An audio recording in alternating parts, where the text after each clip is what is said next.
નમસ્કાર મિત્રો, હું હિતેશ સઘારા એક નાનકડી વાત લઈને આવ્યો છું. જાપાન ઉપર 1945માં હિરોશિમા અને નાગાસાકી ઉપર પરમાણુ બોમ્બ પડ્યા ત્યારે પબ્લિકની મેન્ટાલિટી સાવ ખતમ જેવી થઈ ગઈ હતી.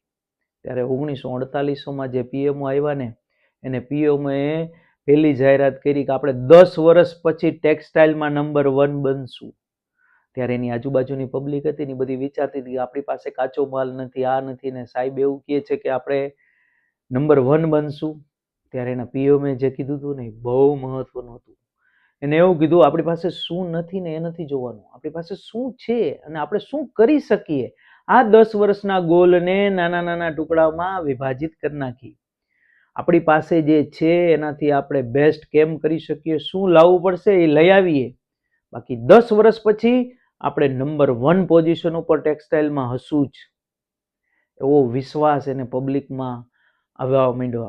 એને કીધું કે અમે ફરીથી ઊભા રહીશું, શાંતિથી, શિક્ષણથી અને મહેનતથી. એને સ્કૂલ ને યુનિવર્સિટીમાં ડિસિપ્લિન અને સ્કિલ ઉપર ભાર મૂક્યો. મિત્રો, શિક્ષકોનું સન્માન જાપાનમાં સૌથી વધારે થાય. બાળકોમાં સમય પાલન, જવાબદારી અને દેશપ્રેમ. નક્કી કર્યું ઓછું બનાવશું પણ શ્રેષ્ઠ બનાવશું.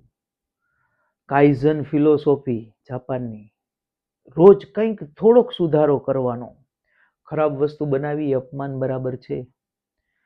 ક્વોલિટી કંટ્રોલ જાપાનનો મુખ્ય સિદ્ધાંત.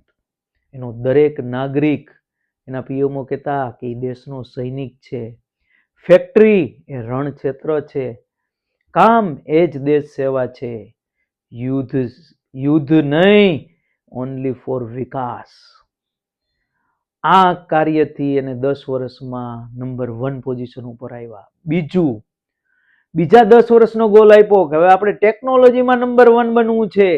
બીજા 10 વર્ષ પછી આ જ કાર્યથી ટેકનોલોજીમાં નંબર 1 થઈ ગયા. હું આને શ્રેષ્ઠ ઉદાહરણ કહું છું ગોલ સેટિંગનું. કારણ કે ગોલ સેટિંગ માટે જરૂરી છે ગોલ, અને નાના નાના ટુકડામાં વિભાજિત કરવા કે ભાઈ આટલું આટલું કામ થવું જોઈએ, તો 10 વર્ષ પછી એ ક્ષેત્રે એ જગ્યાએ પહોંચી શકાય. જાપાનની ખાસિયત સમય પાલન, ઈમાનદારી, ટીમવર્ક.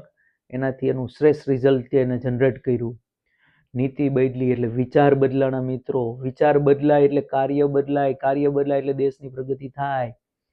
એને વિચાર લીધું કે અમે શું ગુમાવ્યું એ મહત્વ નથી, અમે શું બનાવી શકીએ. Thank you.